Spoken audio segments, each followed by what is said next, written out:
Bring this council work session to order at 5:30 p.m. It's January 21st, 2025. Will the secretary call the roll? Council President Briggs. Here. Councilor Barrientos. Councilor Blosser. Here. This council work session to order at 5:30 p.m. It's January 21st, 2025. Will the secretary call the roll? Say that? Council President Briggs. Councilor Barrientos. Councilor Blosser. Get that fixed. Councilor Fitzgerald. Here. Councilor Jantz. Here. Councilor Schilling. Here. Councilor Shane. Here. Councilor Burden. Here. We have a quorum. Before we start, Lane had an introduction. Yep. Thank you, Mr. Mayor. I would like to introduce Greg Goebel. Greg is an attorney with the Sherman, Johnny and Hoyt firm, and has been installed by the firm as a lawyer in the Dallas office here to continue my practice here in Dallas. When I retire at the end of March, Greg has had experience in civil practice in Albany at the Weatherford Thompson firm, and most recently from there moved out with his wife to Eastern Oregon. Has some local government experience with Morrow County, representing the county out there, and has come back to the Valley now with Sherman, Johnny and Hoyt, and will be the resident attorney in the Dallas office. So I want him to follow along. You'll see him from time to time, and make sure you knew who he was, and he'll get a chance to see you all at work tonight. Justin work out of the Dallas office? Justin he's out of Salem, but he does come over to Dallas. That's part of the system too, rotating attorneys. Greg, you? I'm sorry. Yeah, no, I was just saying I look forward to working. Okay, great. Thank you, Mr. Mayor. You're welcome. Next on the agenda is the police station polling results. Brian? Yeah, thank you, Mayor Slack. So this topic is going to be discussed tonight by the City Council. We have our consultant, JL with Nielsen Research, here with us. And so just as a kind of an introduction, the City Council has been working towards getting the police station property adjacent to City Hall developed and underway. We have conceptual plans, some renderings, and preliminary cost estimations. All of that's been completed. We then did the polling with the community. Not to steal too much of JL's thunder, so I won't, but he'll get into the results of that. We did that polling in early January. And so just as a matter of kind of organization, we have two different sets of results. They're the same results, just broken down in two different ways. There's the top line results. Those are in attachment A, which is pages 4 through 14 of the agenda packet. And then you have the crosstab results, which is pages 15 through 38. I think JL will probably speak from both of those, but just to know where those are as he works through those. So with that, I'll turn the time over to JL. Sure. Thank you, Mr. Mayor and councilors. Do you need my name for the record? All that? Okay. Is that different than the legislative process? We know where to find you. Yes, you do. Okay. I was asked by your city manager to test a potential bond measure that included the construction of a new police station at a cost of $17.2 million, and also the addition of a ladder truck for the fire department at $2.3 million. And so let me go over just, how the surveys get conducted, who we talk to, and how we piece these instruments together to get you results that I think I could make a recommendation to you.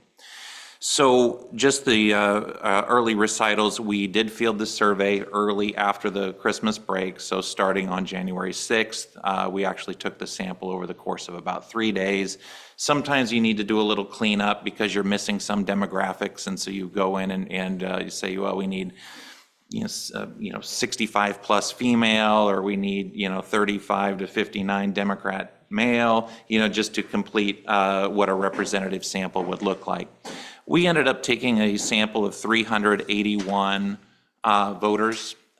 We characterized them as likely voters, although I would say in a May election in an odd numbered year, all bets are off a little bit, because we're going to skew more toward the highest of the high propensity voters when we look at validating the research results. And so that's why the crosstabs are important, because that one where you see voter history and it says 4 of 4, that would probably be the one subgroup I pay most attention to of any of them, to follow how those go.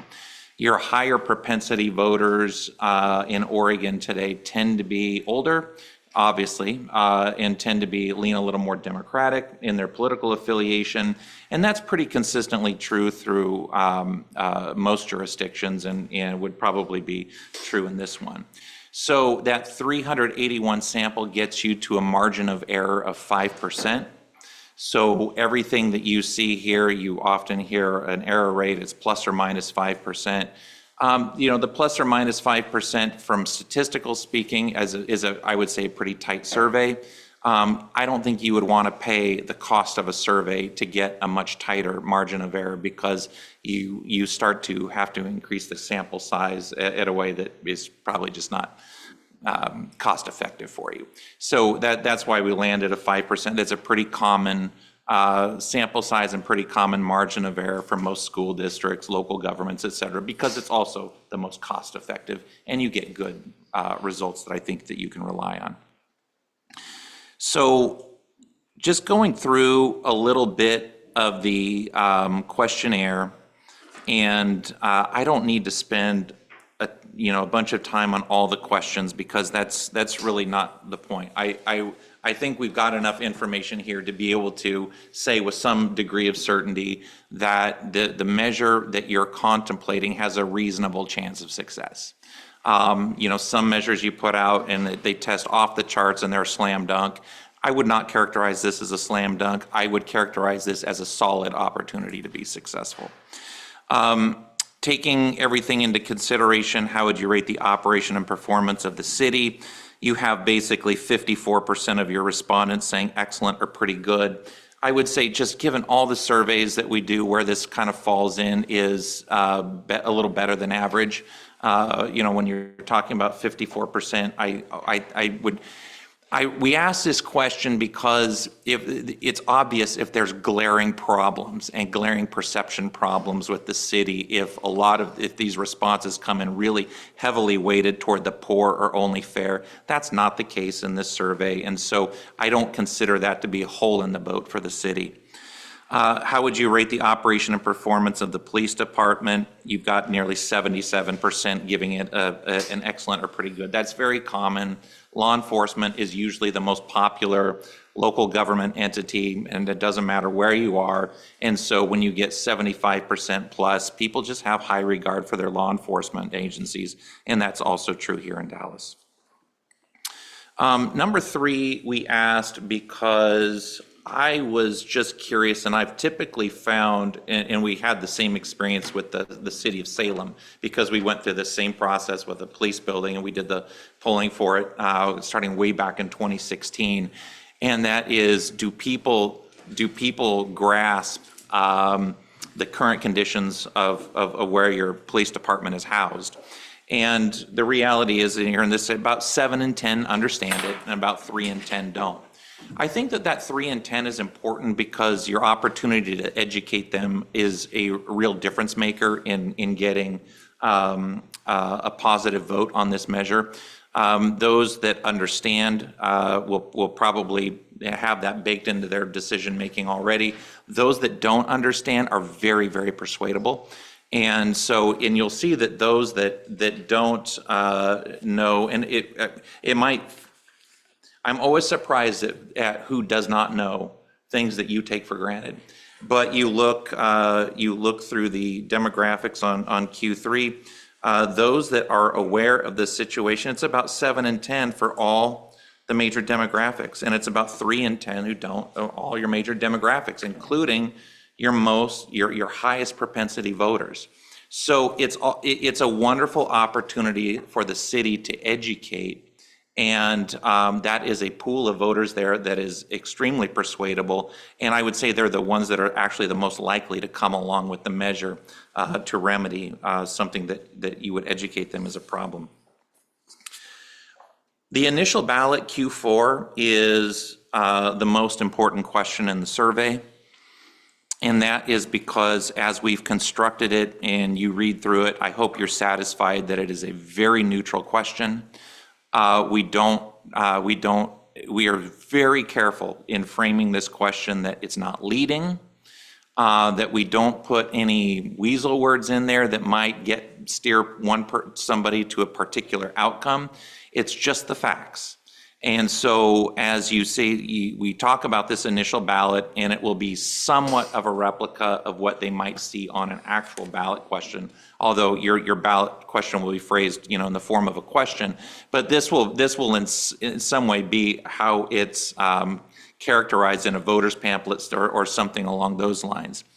And we really just stick to the facts. And the facts of the matter are that the city wants to replace the city wants to go out with a bond measure to construct a new police station and purchase a ladder truck.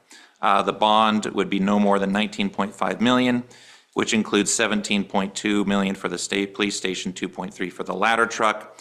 And then we're very careful to articulate the cost of the bond, because this is where the rubber always hits the road, is the cost. And so the bond cost for city residents would be approximately 60 cents per $1,000 of assessed property value, average annual cost of $136 for the average residential home in Dallas, with an assessed value of $227,000. There's no perfect way to ask this question. You can always find fault with any way that this question's framed, but we typically frame it and try to help people conceptualize what the cost is to me, because they will adjust that up and down based on what they know that their home's assessed value is.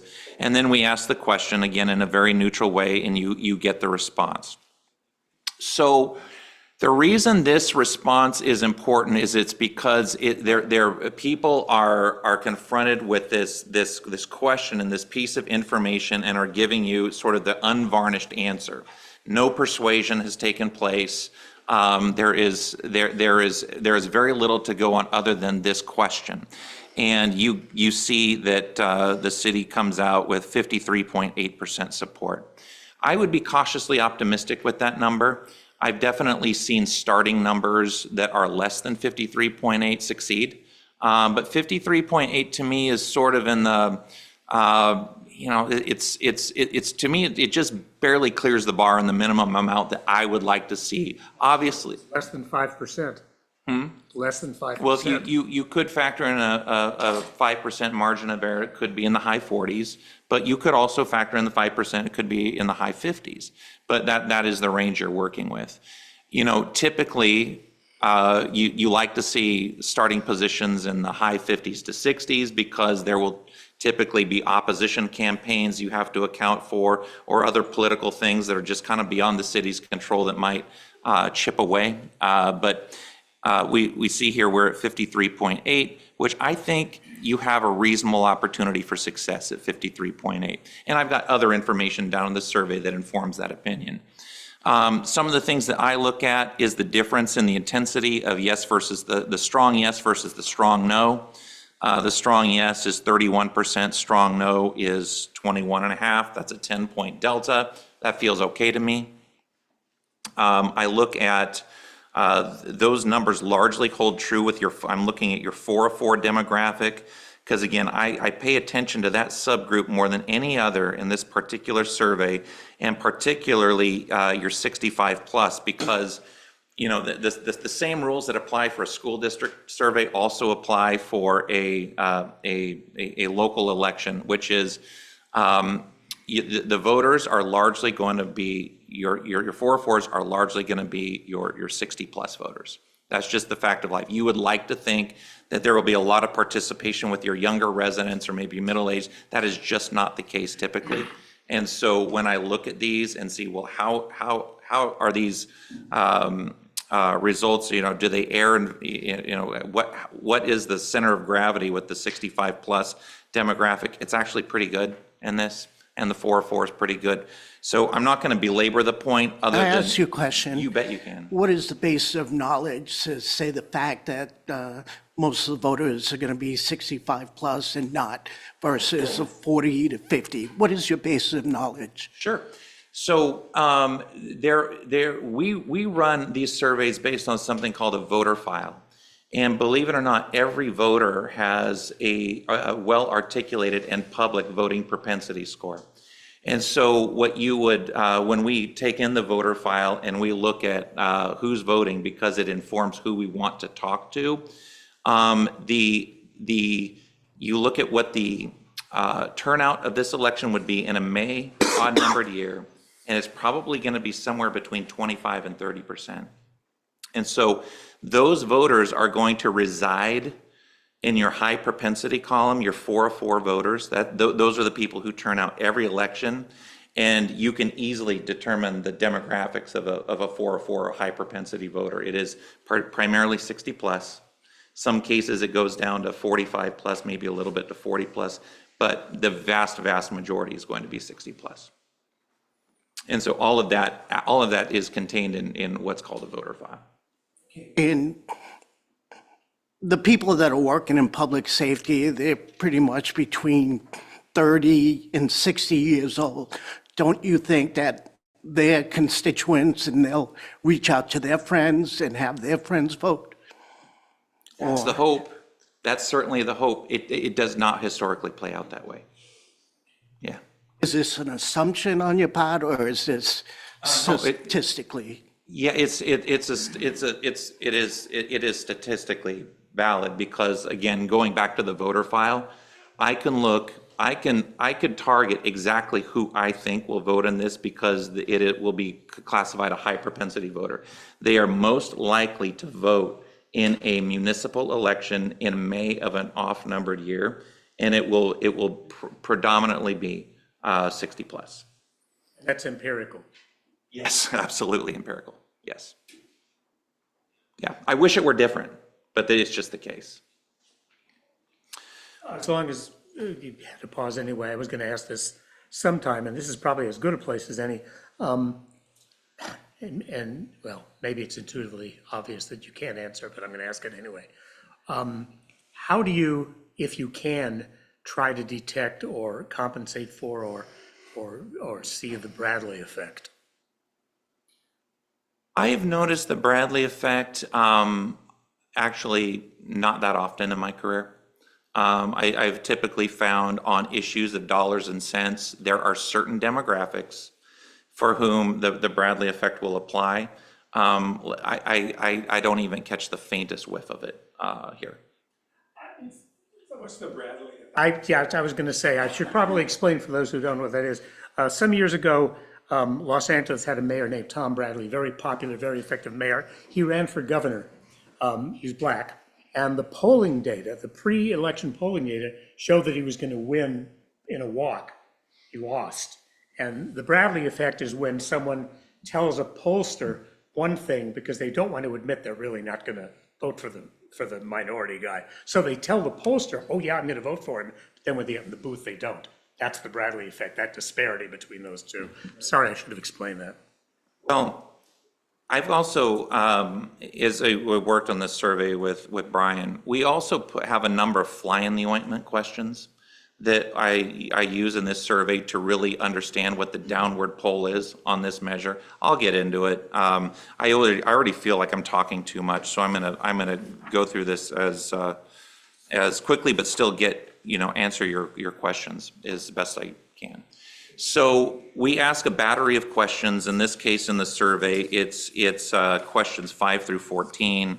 And so the purpose of this series of questions, we call them the if you knew questions. And the if you knew questions basically give respondents one piece of information and ask, if you knew that piece of information, how would that change your vote? And what it does is it gives the city an opportunity to say, okay, if this thing is true, say question 5, and we just restate that you don't have a dedicated police station and instead you're housed in various rooms in Dallas City Hall, would you support or oppose the measure? You actually see your support tick up. Well, why is that the case? The case is because the people who were not aware of this but now understand that might be the case, now that they process that piece of information, they are more likely to support the measure. So what I'm looking for is upward or downward movement based on these different variables. And so you can see the questions that we asked. They asked about if you knew that the current station did not meet seismic requirements and that this would meet seismic requirements, what that does to the support. Support really jumps on that. I would highly recommend that you use that. In question 7, we asked about crime victims. If you knew that crime victims did not have the expectation of privacy in the current setting, but will in the new police station, would you support or oppose? You had a high level of people come across and support. And so we asked these questions in this battery of questions that goes through question 14. Now, 14 is one of those questions that is designed to be a fly in the ointment question, which is we just simply ask people about the cost. If you knew that it would cost you this much. Typically on this, you see numbers start to come down because, again, this is the question where the rubber always hits the road. Is it, what's it going to cost me? And in this case, we actually did not see the numbers come down. Yes, it was the it was the question that drew the poorest response, but it was still at 56.5%. So once people were able to process the reasons for the police station, then we asked them again about the cost. The response still was positive, about 56.5%. We asked some agree-disagree questions, and this is really just for messaging. I wanted to be clear. Now I understand it because Brian has let me know that the city has decided not to move forward with adding the ladder truck. That was a consideration in this survey, whether the ladder truck was a deal breaker or not. And I think we started pretty conclusively that it was not a deal breaker. And so you're going to find that particularly in Q13, we dedicated a question to that that asked about that extra $2.3 million for the fire truck. Would you favor or oppose the measure? The measure was widely supported. We go through an agree, disagree. This is really for messaging purposes, but again, I tell you about these fly in the ointment questions, and let me tell you, the one that typically shines through and to me is the truest indicator, and it sort of cuts through the positive information that you receive, and it gives people an excuse to vote no. Really, when people are voting no, often it has nothing to do with the measure. It has nothing to do whether they want a police station or not. Usually it has to do with their own personal economics or their own personal financial situation, and really deep down whether they think that this is a cost that they can bear. And we try to get at that in every survey, and Q17 is the one where we ask that question, which is basically, in this economic climate, I cannot afford another 60 cent per thousand property tax increase for a new police facility and ladder truck. I would vote no. You actually had plurality disagreement. And oftentimes what I'll find, and this deals with your question, Counselor, on the Bradley effect, that you might go through a series of questions that has a lot of positive responses, and then you ask this question and just this question, and the true response comes out. James Carville. So It's the economy's doing it. the economy. Yeah. So this is, we always include this question because to me it's the question that has to be addressed. It gets to how people feel about their personal economics. In this case, you had plurality disagreement. I've seen a lot of surveys with a lot of numbers, and you actually had majority agreement with that statement, which really just makes my heart sink because I know where the gravitational pull is going to be.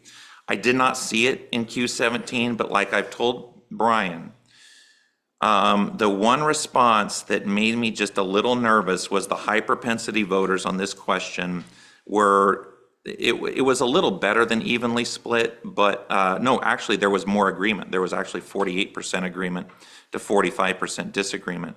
I did not love that response. And so you're going to process this survey, and that is the one response category in this whole thing that sort of tempers my enthusiasm. because I still come away with this saying, I think you have a reasonable chance for success, but I do look at that response and the high propensity voters, and there is plurality agreement with this sentiment. So it just gives me caution. That's what I'm saying. Does that surprise you? No. And It doesn't. Would that be based on 65 or older, they're on a fixed income, incomes, yep. and they can't afford to pay anymore? I think that is exactly what you see flowing through in that. I realize you didn't measure this, so just from experience, past experience and your gut feel or whatever, how different might the results have been expected to be based on what you know, if it were 50 cents instead of 60? I know you didn't test for that, but. I don't think it'd be much different. I don't think it'd be much different. I think your expectation for success is going to be largely the same, whether it's 50 or 60 cents. I don't think it's going to make a lot of difference. In fact, I often tell folks, if you have a chance to solve multiple problems sort of in that same financial ballpark, I would take the opportunity to solve multiple problems. People don't tend to want to support half measures. And so scaled back approaches I find are rarely, they usually don't test well, and they usually don't do well in practice. But the dropping it from 50 to 60, I don't think makes a material impact. But I don't want to overshadow, and we did ask the police station question. The fire ladder question in Q19. I just want to make clear we covered that base, which basically says I do not support including the 2.3 for the fire department ladder, and there was strong pushback against that, almost 60%. And then finally Q22, which again is another fly in the ointment question. I really spent a lot of time looking for potential holes in the boat for the measure. And Q22 says, I don't believe that a station or a ladder truck are necessary at this time. I would vote no on the bond proposal. You actually had very strong disagreement with that. And so the challenge of this measure is, how your highest propensity voters feel about the cost. And again, that was a plurality response in question 17. But I would also say all the other information in this survey, I would have to conclude you have a reasonable chance to succeed. And the last thing I'll finish on here is the informed ballot, Q23. And keep in mind, the informed ballot is fantasy. It is where you could potentially go. It's not where you are, it's where you could potentially go. And based on good messaging from the city, just all the things that sort of accompany a solid public affairs effort, your number goes from basically 53.5% to 58, almost 59%. So what that tells me is I've seen plenty of these surveys that start at 53, everything comes out, the number ends up at 51 or something like that. It creates sort of this downward pull. You actually got room to move up. And so this is everybody, going through the whole car wash of questions and taking into effect, the cost and all the argumentation in support, and including some of the statements that it's not necessary, too expensive, and you come out potentially with just under 59% support, including 59% support from your 404, 50, I'm looking at the 65 plus category, it looks like about 57.8. And so that tells me that you have opportunity to actually educate people and bring people along. And so, my conclusion would be, I do think you have a reasonable opportunity to succeed with this particular measure. Have any more discussion or questions? I kept keying in on when you kept saying, we think this, we did this. Who is the we behind the Nelson research? How many people? Okay. I'm the principal pollster. I mean, I have a support staff, but this would be my conclusion. based on doing this for, I mean, hundreds of local governments, school districts, special districts, with various proposals that span the whole spectrum of features and benefit versus cost and local circumstances. My analysis would be that there is so maybe I should say my analysis would be that there's a reasonable chance to succeed. How often are you right?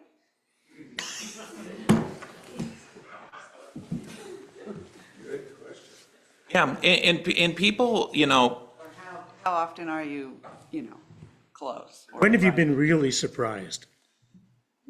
I'll be glad to talk about failures and why, because I think that there is, and in fact, the most obvious one was the first run at the Salem Police Station, and it was in a presidential year in 2016, which is why I highly advise that you take up this topic in May of an odd numbered year, because we ran this in the presidential election of 2016. The price was modest. I mean, we had coalitions, everything. The polling was, mid to high 50s. And at the end of, when our dust settled, it was 48%. We lost. We basically ran the same measure 6 months later and passed with 60%. So there's the pollster stinks at his job.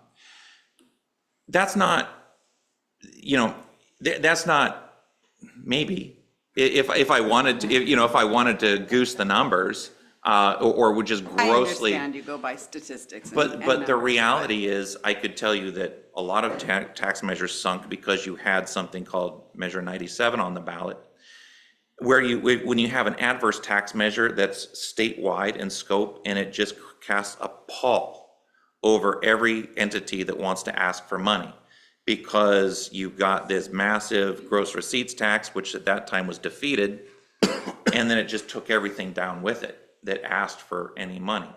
And so I tend to like May elections because you get people out of they haven't just got their property tax bill. I mean, let's be honest. And you tend to be able to focus on your highest propensity voters, which act with some degree of predictability. Where elections get really unpredictable is presidential elections, when you have your lowest propensity voters come out, who typically don't engage, but they will come out for that election. And many times for a measure like this that is really down ballot, it really dramatically skews results. I think that we can cast a circle around this with some degree of predictability, just based on, who's going to turn out largely. The behavior of the voting patterns are fairly predictable, and I think that you can draw some parameters around that. And so I feel like the ability to predict an outcome for a May election in an odd numbered year is probably a little better than trying to judge the political winds of a presidential election. That's very validating, because we did it this way on purpose. And I would always recommend it. Yeah. I have a question. How do you feel, what do you think the effect is going to be with Polk County talking about putting a measure on the ballot to support the fairgrounds at the same election? I don't think it helps. I mean, if it's a true increase in the tax rate, and in a community like this, and I say like this, but there's lots of communities around the state that look like this. You have a fairly conservative community, older populations, fixed incomes, and there's just a limit to where they can go. Usually, police, fire, public safety is one of those sweet spots that they will consider. And so, but it would just feel to me that you might want to work that out with the county. Do you have a peer review that helps you with the questions that you ask, or is that something you work with city manager? So Yes, there's somebody that I've worked under for years. You know, my mentor in this was a man named Mark Nelson, who we still, you know, talk about how to construct surveys so, yeah, I do have a mentor and so I'd also do, you know, work with other pollsters on how to frame questions appropriately. But I'd also like to think that we've got, you know, some good things dialed in for these types of questions. This type of survey, there wasn't a particular real complexity to it. This one felt really, you know, pretty Straightforward?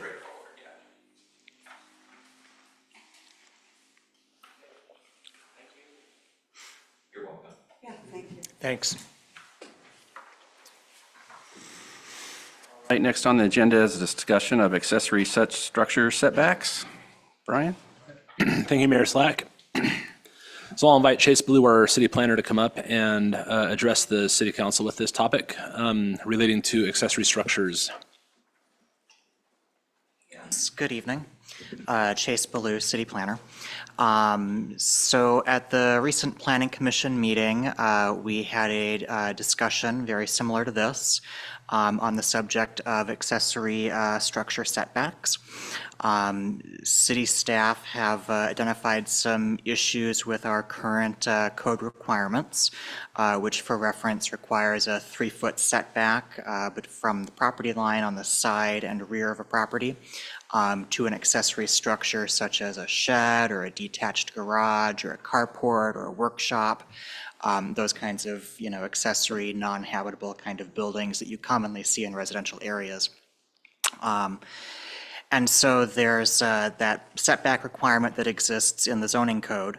The building code, if the structures are under a certain size, building permits aren't necessarily required. And so if it falls under that threshold, which is 200 square feet, often folks don't end up coming to the city requesting building permit permission. And so they end up being unaware of the zoning setback requirement. And so they build a structure that is not conforming to the zoning regulations. Sometimes they also build structures that do require building permits. Usually those prefabricated metal carports are kind of the biggest offenders on those. And so then we're in the position of having to retroactively issue building permits, which the building department can do. That's a thing that's prescribed in code. But if it doesn't meet the zoning standards, the planning department can't sign off on it, and then it becomes something of an issue. In reviewing kind of the history and the purpose of the development code, there's no real purpose statement as to why this particular regulation was enacted. Since there seems to be a fairly large bit of non-compliance with this regulation going on, to the extent that it's also becoming an issue for code enforcement to have to keep dealing with these sorts of issues. Problematic for the building department when folks do come to us asking permission and get denied because they don't meet the standard. And then they're like, well, but why does my neighbor get to have one of those and this other guy down the street? And it's like, well, they didn't ask for permission, and so we're happy to open a code enforcement case against them.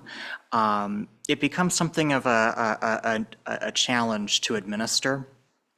And so that really calls into question why this particular provision exists, and if we should go about perhaps changing or eliminating this requirement from the zoning code. Building code would allow structures to be constructed all the way up to the property line. There's specific provisions for what you do to a building when you're doing that. It's what building code does. It tells you how to bolt together structures in a way that's safe and durable. Of course, building code allows you to build a lot of things. You could build a skyscraper under building code. Zoning code has rules for a reason. The reason for this particular requirement, though, doesn't seem to be particularly evident. And so staff have recommended to Planning Commission that this be brought up for consideration and code amendment.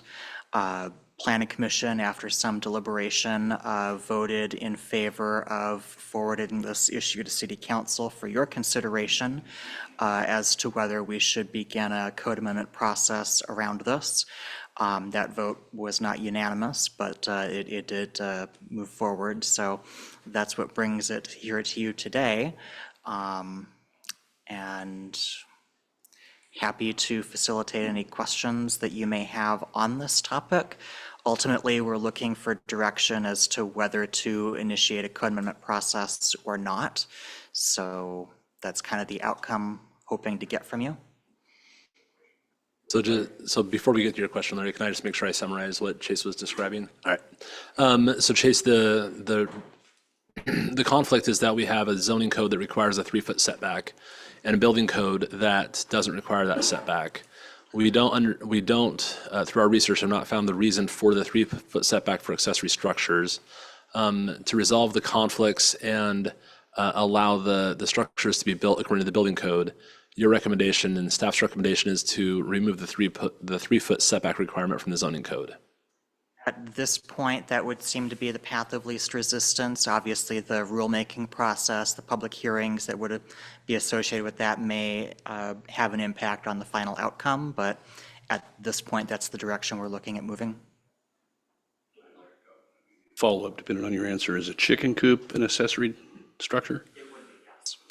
Didn't we just, Chicken coops already have a special setback of 10 feet, though, so how's and that? so that wouldn't change.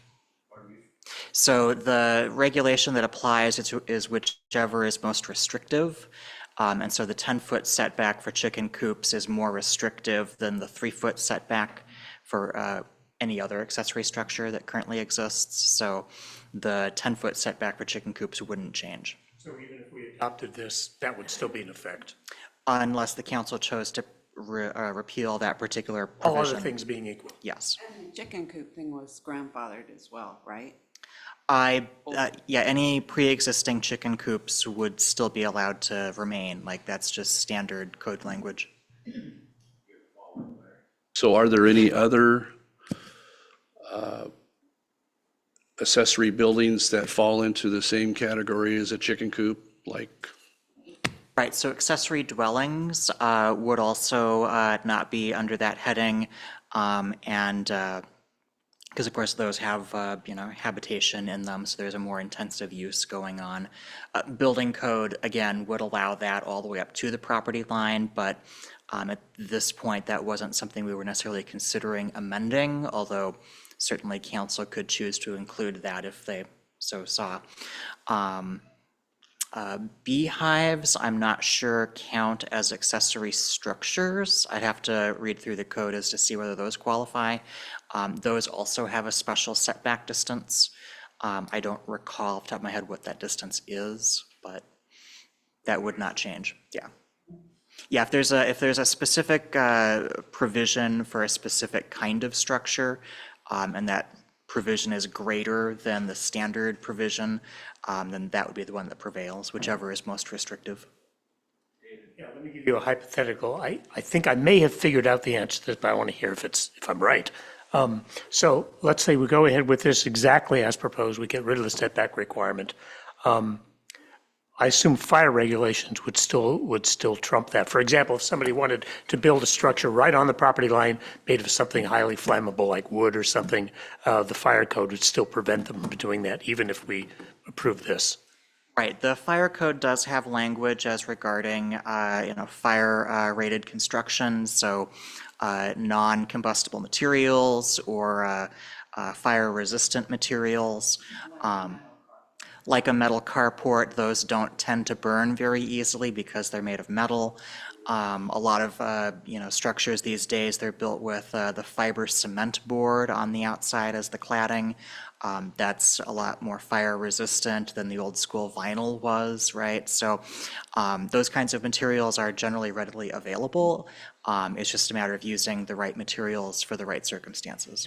The scenario I was actually imagining was somebody who knows how to do it decides not to engage a contractor, but just to build his carport himself, right up to the property line, he builds it out of wood. That's the kind of thing I was imagining. Right, and so carports are one of those things that do require a building permit regardless of their size, and so we would have recourse under that to require that it be brought up to code and be made safe. That is ultimately the purpose of the building code, and the building department as a whole is to ensure that buildings, when they're constructed, are safe. Really, all we're talking about is like a small shed, like for a lawnmower or for, That's probably our biggest offender is the small shed. And so the carports are the one that rise to the surface because they're most visible. But as we look kind of citywide, I imagine the small sheds are the ones that are most in violation, although they may not be the most concerning from a safety standpoint.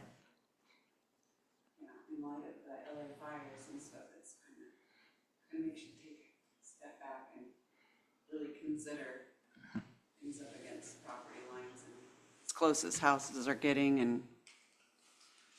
Well, and certainly there are opportunities to address that sort of thing through the appropriate codes.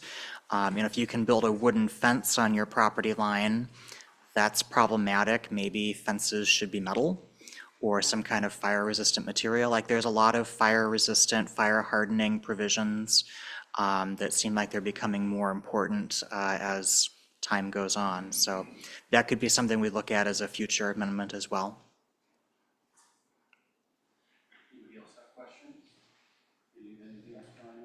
So there is a recommended motion in here, but since we're in a work session, we won't take a motion. So we're just kind of looking for a consensus on, does the council want us to pursue this code amendment? Yes, yes. All right, we'll go ahead and do that. Thank you, Chase.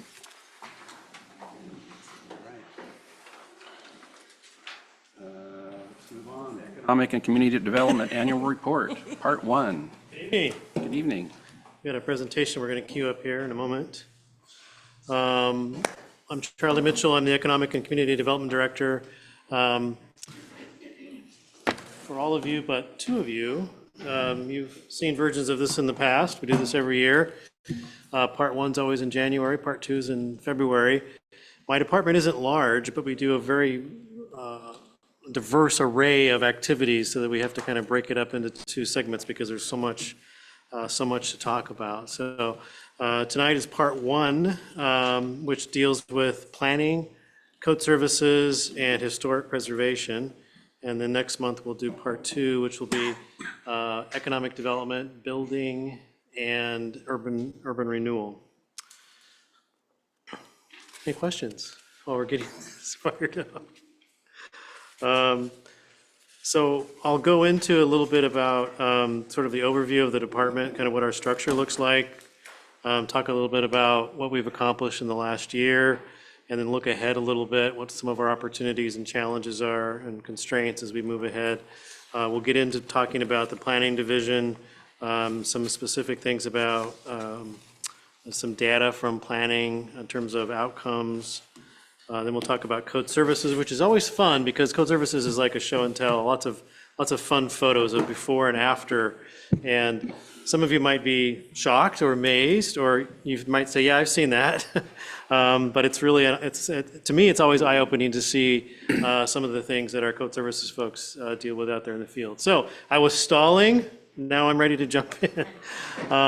So again, this is our structure of our department. Again, not a huge department, just about a dozen folks. We currently have two positions that are not filled. We have a planner 1 that's been budgeted, but we haven't hired that position yet. And we also now have a building inspector position, which is also vacant that we're hiring for at the moment. So we have 2 open slots that aren't filled at the moment. We also currently have a RARE member, which is our person on contract from the University of Oregon, through the University of Oregon, focused on our farmers market program.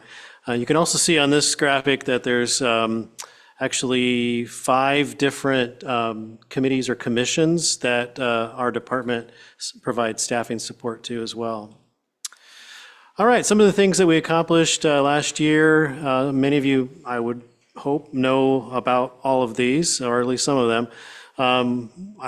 These aren't in any particular order, but I would say one of our biggest accomplishments was our designation as a National Historic District downtown, was a big accomplishment, took a lot of work over a lot of people, a lot of time. We started this process, I think, back in like 2019 or 2020, and it took us, a number of years to finally cross that finish line. So good job to all those folks that were involved in that work.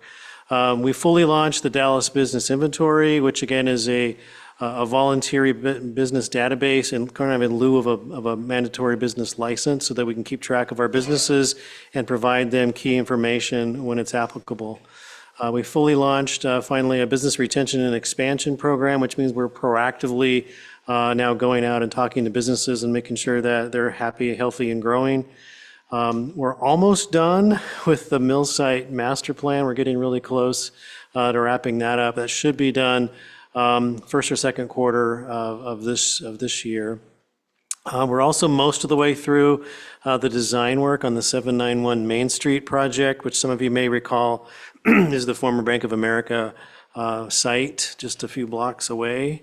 We began our transportation system plan update this year, which hadn't been updated in over 10 years. That's a big undertaking, as you can imagine. The Lock Rail Master Plan is just about ready to be finally stamped, fully approved for implementation. We also, in this year, we transitioned our staffing support away from the Downtown Association fully to allow them to be more self-sufficient. We're not providing staffing support to them anymore. And again, as I mentioned a moment ago, we launched the farmers market this year, and we're going to do it again this year. Some of the things coming up ahead that we're dealing with at the moment or we're planning to address in the coming year, if you might recall, our building official, Troy Skinner, retired at the end of last year. We've now hired a new building official, so there's that transition. There'll also be a transition in code services as one of our 2 code services staff plans to retire, so another retirement coming up. I mentioned that planner 1 position being vacant. We hope to hire that position maybe this year. We're out of space in City Hall, and so one of the reasons why we haven't hired a second planner is we just don't physically have a spot to put them. So we're hoping to address that as well. The continued support for these other organizations is, I look at it as kind of an opportunity and a challenge. We're not providing the same level of support we were providing for the DDA, for example, but we're still doing our best to provide them as much guidance and support as possible. And the reason that's important for us as the city, the healthier these partner organizations are, the better we'll all do in terms of our economic development in our community. So it's to our best interest, actually, to make sure that they're functioning well. And we do that in a variety of different ways. We're close to getting the new visitor center finally launched. They've been looking around for well over a year trying to find a good location. They finally found one. They're not quite in it yet, but they're working on it, and we're, again, doing our best to help them get into that facility. I mentioned the Millside plan. We hope to complete that this year. And now the next big step will be securing funding for the next phases. One of those likely next phases will be the relocation and daylighting of Ash Creek, which is going to be a big deal, and it's going to cost a lot of money. And as of right now, we don't know where that money is going to come from. Again, I mentioned the Lock Rail Node Master Plan. We hope to complete that. The complementary sewer infrastructure that goes along with that. The first phase of that will be completed this year as well. And we should complete the transportation system plan update. And we'll be in a position here in the next few months, hopefully, to be finding a developer for 791 Main Street. At your next meeting, you're going to hear a very detailed presentation from our consultant working on that project. All right, we're going to dive right in with planning. In the interest of time, I'm not going to go over all the words on this slide, but this is basically kind of an overview of what the planning division does. I believe you all have a copy of this in your packet, so I'm not going to read this, but I think most of you are familiar with what Chase and the Planning Commission actually do. This is our Planning Commission, the current slate of folks that are serving on the Planning Commission. Great group of folks. Again, you are sort of upstream from a lot of the work that they do, and things get recommended by them sometimes that come to you. And so we rely on them a lot. we'll get into some data in a minute. This is kind of how our different land use applications sort of are processed and sort of the authority by which those different types of application, different types of land use applications are processed. And you'll see that, some of them come to the city council, some of them are just decided by staff. It just kind of depends on the complexity and the type of land use application. Isn't this changing right about now? Yeah, and I wasn't going to, thanks for bringing that up. I wasn't going to go into that, but yeah, there are some nuances now to this due to some recently passed state legislation, and you guys, I think, recently took an action to ratify some of those changes at your last meeting, I believe. So we'll get into some data. This slide at the top shows kind of the subdivision applications, the number of lots that were approved through or were received. Were these approved or received? Those were received. Received. Okay, so not all these have been built yet, but these are the number of applications for subdivision lots that were received in calendar year 2024. So 97 new lots. Also noted on this slide is there's 2 multifamily developments that have received site design review with a combined 100 units. So there is some activity going on with residential development, not a surprise to anyone here, I'm sure. 106 land use applications received last year, pretty typical in terms of our average, our workload hasn't deviated greatly from that number over the last several years, kind of goes up and down. That's it for planning, so I'll kind of pause right there. Any questions on the planning function? If not, I'll dive into code services. Again, there's a lot of slides in this one, but a lot of them are just images to kind of paint you that picture of what our folks are seeing out there in the community and the great work that they're doing. So again, code services exist because people violate codes, and our job is to go out there and try to address those violations. Sometimes we can get them done in the same day. Sometimes it takes months to address some of these code violations. And they really run the gamut, and I'll show you in a moment one of the slides that kind of shows you the different types of code violations. And most of them are in the municipal code. Once in a while, we'll get ones that are in the development code. Yes? Charlie, are the violations, are they self-initiated by the code enforcement officers, or they're mostly call-ins? So the vast majority are reactive, which means we're responding to a complaint from a citizen of Dallas about a code violation. There are a few exceptions to that. If there's an obvious fire life safety issue that's noted, we will address those when we see them. If there are parking related or vehicles that are obstructing things or parked in the wrong place, we'll usually take action on those without a complaint. So there is a few things that we'll be proactive on, but the vast majority we're reactive.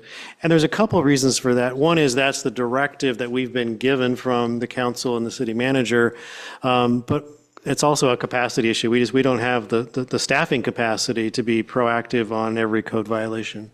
You get violations referred to you from other parts of this building, like police, fire, whatnot? We do, and depending on what those violations are, we typically ask that they follow the same process so that we have a good record of that violation, so we can track it from beginning to end. So we like to ask people, no matter who you are, that you go through that formal report a concern process so that it's cataloged well.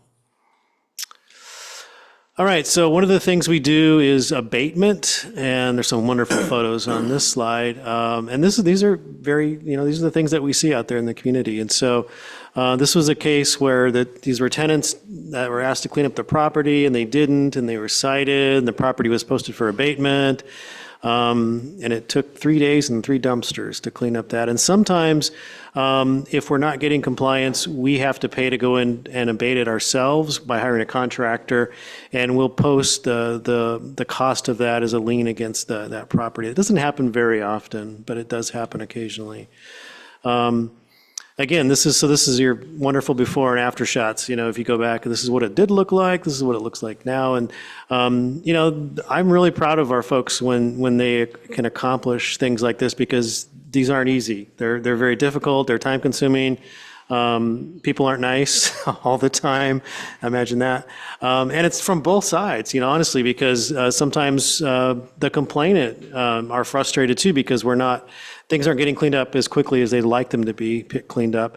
And the violator is upset because, we're telling them to do something that they don't want to do. So it's not always a comfortable situation, but our team does a great work. But we can't do it alone. Again, we just have 2 folks out there. We rely a lot on other departments and divisions within the city. And so Public Works helps us out a lot. The building division, planning, finance. You might wonder how finance comes into that. A couple of different ways. One is, one of the things we enforce is our garage sales sign program, for example. And also finance can help us when we have to, post those liens against those violator properties. The court gets involved a lot. This very room, our folks are in here a lot, testifying in front of the judge when there's violators that get to that point of the enforcement process. And of course, we rely a lot on partners with the Dallas Police Department. Some violations rise to the level of there's criminal activity, and so it's not always clear cut, and sometimes there's a bit of both going on. Sometimes there's cases where our folks are in an unsafe, or they feel like they're in an unsafe situation, and they may call for some police support to help with that situation. Again, talk about teamwork. Here's some good examples of some stuff that we couldn't do on our own. So like that first photo on the left there, this is a Public Works helping remove this massive pile of stuff. There's a wonderful view of the creek there with a couch, but that wasn't the best place for that. So we had to have our parks folks help us get rid of that. And then there's a photo over there that you can't see very well because it was taken in the dark, I guess. But one of the things that we proactively act on is when there's these illegally placed signs in the public right-of-way. And this was one that somebody got up on a big ladder way out of our reach to put this illegal sign on a public light pole. And so we had to have Public Works come out and help us get that down. So How long was it up before it came down? Our folks are pretty aware of these things. So they typically don't stay up for very long. I don't know on this particular case how long it was up, but my guess is it probably wasn't up very long. They're usually right on top of these. The main point here is that, there's a collective effort to really keep Dallas looking like a wonderful community to live, work, and play in. And so, again, this is difficult work, but it really pays off in the things that we value about keeping our community livable. Abandoned property has become a bigger issue in recent years as a result of our homeless situation. And so, unfortunately, our folks have to deal with just random stuff showing up in random places, and they have to go through a process to dispose of that property or to hang on to that property if it's over a certain value. The location has to be posted. So we go through a full, kind of a formal process to make sure we're doing it right, but it can be very time consuming. And there's a lot of habitual offenders, as you might expect. Camp removal, again, another more recent, I guess, if you will, issue that's dealt with. And you can see that we go through the process to post notice when we find these things, go through the right process. There's a 72-hour notice provision, for example, in these camp removals. And again. These can be proactive sometimes they're reactive as well. We don't always see them ourselves. So here's just kind of a little table that shows you what some of the top violators of 2024. So you see the biggest one is obnoxious vegetation. The reason that one is so high, if you were to show this same table like probably 3 or 4 years ago, it wouldn't look like this. And the reason is because we've taken a very proactive stance each year on trying to get ahead of obnoxious vegetation or just, a lot of weeds growing in people's yards primarily. And so we get on this usually in March and we run it really hard, through the early part of the growing season, because the problem with vegetation is in this part of the world, it grows really fast. And if you wait too long, it's out of control. So if we can stay ahead of it, we've shown that this level of enforcement really does work, and we're lowering the amount of actual violators. Storage, sale or repair, that's vehicles. Again, that's just people park cars with jack it up, take the tire off, leave it out in the public right of way for days, weeks, months. It becomes a real problem. Similarly, abandoned vehicles, it can be cars, can be trailers, can be RVs. You'll see a lot of these last, 4 are all vehicle-related violations, and so we deal a lot with vehicles. And I actually did the math, and so 63% of all of our violations involve vehicles. People just quit driving, I guess that's part of the problem. They do quit driving, and then they leave their car there. Can't read this one very well, but this was just an example of one case where, this car kept showing up all over town, and people were complaining about it, and they would cite it, and it would move, and it would show up in somebody else's neighborhood just before it was time to be towed, and the car was just full of junk, and it was finally towed. Their clock finally ran out in June, and so just an example. We've had a proliferation. It kind of ebbs and flows, but we have a common problem with these abandoned RVs that just get. Sometimes they're lived in, sometimes they're just used to store a bunch of junk in. But here's an example of one that was just a mess. And the thing is, once these are abandoned, there's no way to really deal with them other than to have them towed away. And unlike a car or a light truck, a passenger vehicle, there's no cost-effective way to dispose of these because of the materials and the construction of these vehicles. So we have to pay a lot of your tax money to pay for disposing of these. And we try to, our folks try really hard to get the best deals that they can. They shop around.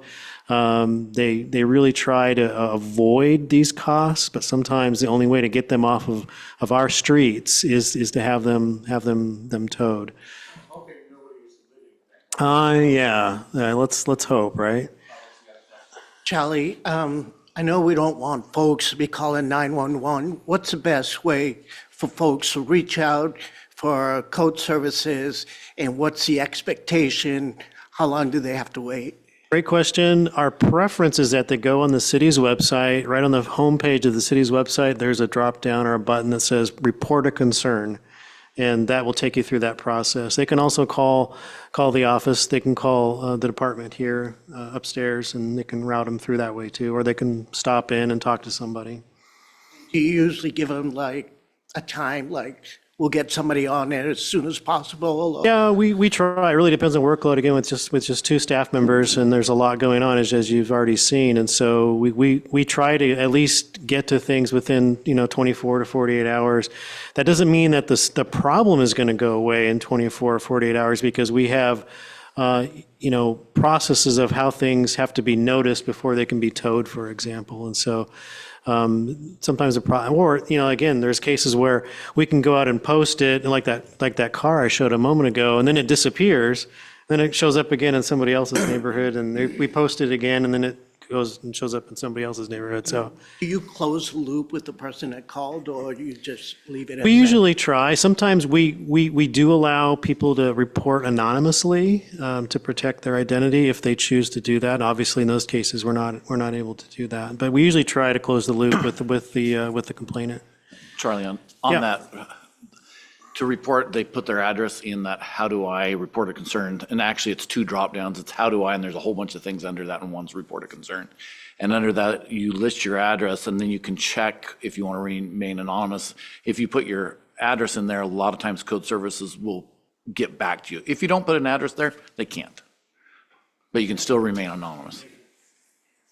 Just a random slide that shows some of the vehicles that we towed 26 vehicles last year from the streets of Dallas. So it's a big part of what we do, and so that's an average of over 2 vehicles a month that we're towing off of our streets. We deal a lot with obstructions of the sidewalks, mostly, sometimes in the streets, but a lot on the sidewalks, and you'll see all kinds of crazy stuff showing up out there. And we go through that process as well. One of the issues related to this you'll see coming to the Public Administration Committee later this month is dealing with the placement of trash receptacles, trash carts on the sidewalk. That's becoming a problem in some of our neighborhoods right now, and our code is a little vague on how it addresses that issue, so we want to tighten that up.